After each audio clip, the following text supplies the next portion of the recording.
औज़ुबिल्लाहिमिनश्शैतानिर्रजीम बिस्मिल्लाहिर्रहमानिर्रहीम। Assalamualaikum. Class 8. Dear students, I hope all of you will be fine. Welcome to online classes. From now onwards, we have to continue our remaining exercise in online videos. Please open your physics books and then we will start. So first of all, our topic is Newton laws and conservation of momentum. हमारे पास Newton's laws ने जो है conservation of momentum को कैसे derive किया है, कैसे बताया गया है हमारे पास।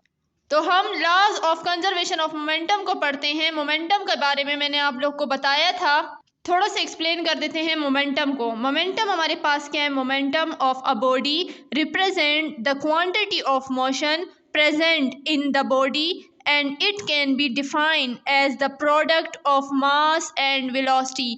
मतलब कि हमारे पास एक बॉडी जो है वो रिप्रेजेंट करती है, बताती है किसी भी क्वांटिटी, किसी भी मोशन के क्वांटिटी को बताती है। मोमेंटम में कोई भी बॉडी रिप्रेजेंट करती है किसी भी मोशन के बारे में, मतलब मोशन की क्वांटिटी को जो है वो प्रेजेंट करती है, या हमारे पास जो है बॉडी जो है वो डिफाइन करे, मतलब एक प्रोडक्ट बनाए मास और वेलोसिटी। दो चीज़ें हैं, एक मास है और दूसरा हमारे पास वेलोसिटी है। जब इन दोनों से मिलकर हमारे पास एक प्रोडक्ट बनता है तो वो हमारे पास क्या कहलाता है? मोमेंटम कहलाता है। Law of conservation of momentum में हमें क्या कहा गया है कि when two bodies act upon one another their total momentum remains constant provided no external forces are acting on it। मतलब कि हमारे पास दो बॉडीज़ हैं जो दो बॉडीज़ हैं जिसमें हमारे पास टोटल मोमेंटम जो है वो रिमेन्स कांस्टेंट है, और उसे क्या प्रोवाइड नहीं हो रहा है? उस पर हमारे पास एक्सटर्नल फोर्स जो है वो नहीं लग रही, एक्टिंग ऑन इट। जो बॉडी, हमारे पास दो बॉडी हैं, दोनों का मोमेंटम हमारे पास कांस्टेंट है, लेकिन उस पर एक्सटर्नल फोर्स कोई भी नहीं लग रही, कोई भी एक्सटर्नल फोर्स उस पर जो है एक्ट नहीं हो रही। तो बताते कैसे हैं कि हमारे पास अगर एक रेड बॉल है और एक ब्लू बॉल है, इसको हम U1 से प्रेजेंट करते हैं, इसको हम U2 से प्रेजेंट करते हैं। तो एक रेड बॉल है, जब हम इसको स्ट्राइक करेंगे, धक्का देंगे, तो ये दूसरे बॉल के साथ जा लगेगी। जब ये दूसरे बॉल के साथ जाएगी, लगेगी, तो ये बॉल उस स्ट्राइक करके आगे की तरफ जाएगी। जब स्ट्राइक करके आगे की तरफ जाएगी तो मतलब कि अगर इस बॉल को हम धक्का देंगे तो ये आगे जाके दूसरे बॉल को धक्का देगी और आगे वाला बॉल जो है वो कोई रिएक्शन करेगा। क्या मतलब कि अगर हम किसी चीज़ पर एक एक्शन फोर्स करते हैं, इसमें हमारे पास थर्ड लॉ ऑफ मोशन जो है वो यूज़ होता है। अगर हम किसी भी बॉडी पर एक एक्शन दें या एक एक्शन अप्लाई करें तो वो जाके जो है हमें रिएक्शन ज़रूर देता है। अगर एग्ज़ाम्पल, अगर हम दीवार पे एक बॉल को मारें, तो अगर हमने दीवार को मारा, दीवार पे बॉल मारा, तो वो तो सीधा नीचे नहीं जाएगी। क्यों नहीं जाएगी? क्योंकि वो हमें रिएक्शन देगी, कुछ ना कुछ हमें भी देगी। हमने आगे की तरफ एक्शन किया तो वो पीछे की तरफ हमारे पास वापस आएगी, जिसको हम रिएक्शन कहते हैं।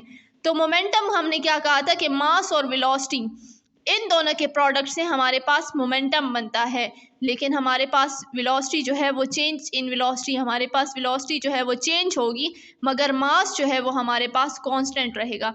मतलब एक पेन है, इसका मास हमारे पास 15 किलोमीटर है, 15 किलोग्राम है, सॉरी। अगर 15 किलोग्राम है हमारे पास इस पेन का मास, तो ये अगर इस तरह रखा जाए इसका तब भी 15 होगा, अगर इस तरह रखा जाए इसका तब भी 15 होगा। लेकिन अगर एक गाड़ी है, उसका मास हमारे पास 20 या 25 या 50 किलोग्राम है, अगर गाड़ी जो है हमारे पास सीधी खड़ी हो तब भी उसका 50 किलोग्राम होगा, अगर थोड़ी सी इस तरह खड़ी हो तब भी हमारे पास 50 किलोग्राम होगा, लेकिन उसकी वेलोसिटी में चेंज आ रही होगी, क्योंकि गाड़ी जब मोशन करती है तो हमारे पास वेलोसिटी में चेंज आती है एक जगह से दूसरी जगह। अगर हम ले U1 U2 initial and final velocity before collision, मतलब कि हमारे पास अभी कोलिजन स्टार्ट नहीं हुई, अगर उससे पहले हम इनको लें, और अगर V1 और V2 इनिशियल और फाइनल वेलोसिटी आफ्टर कोलिजन, जब हम कोलिजन करें, एक बॉल को आगे की तरफ धक्का मारे, वो दूसरे बॉल को जो साथ हिट होके वो दूसरे बॉल को आगे की तरफ जब फेंकता है, तब हमारे पास आफ्टर कोलिजन होता है।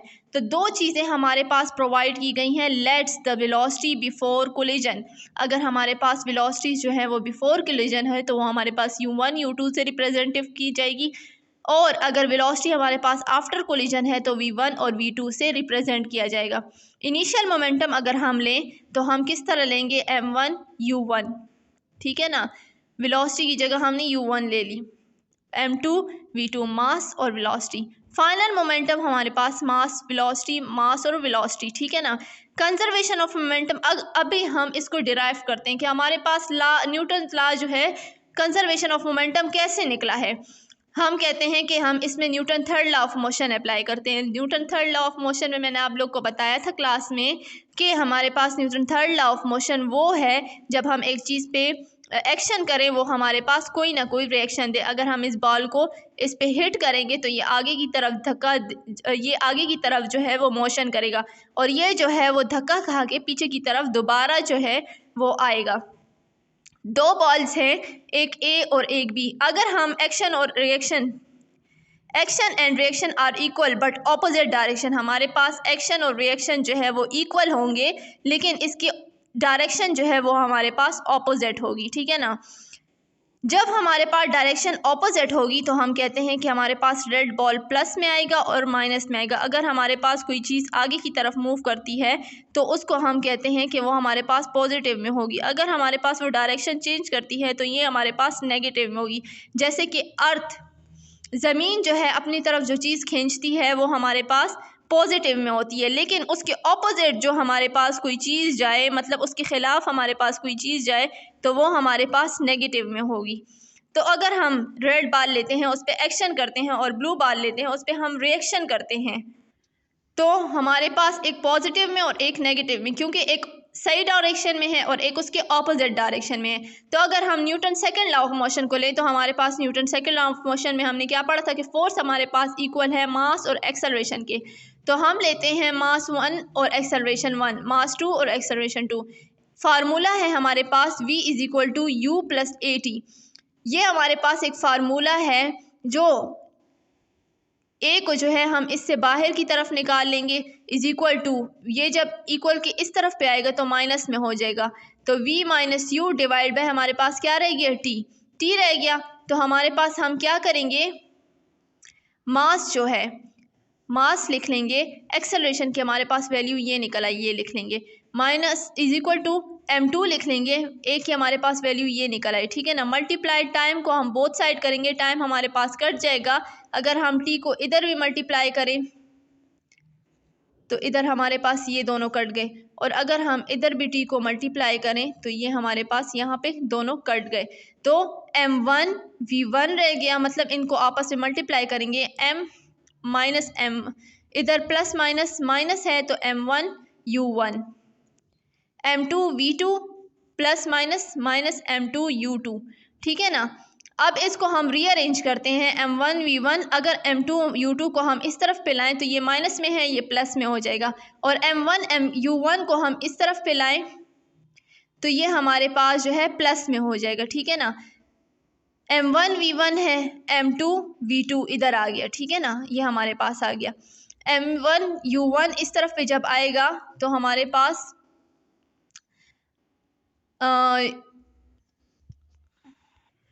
तो ये हमारे पास m1 u1 आ जाएगा प्लस m2 u2 अपनी जगह पर आ जाएगा। तो हैंस प्रूव्ड, हमने इसको प्रूव किया कि टोटल मोमेंटम बिफोर कोलिजन हमारे पास जो है, कोलिजन से पहले और कोलिजन के बाद दोनों जो है वो हमारे पास इक्वल होते हैं। तो ये था बच्चों आज का हमारा टॉपिक। फिर मिलेंगे अगले टॉपिक के साथ, तब तक के लिए अपना ख्याल रखिएगा। अल्लाह हाफिज़।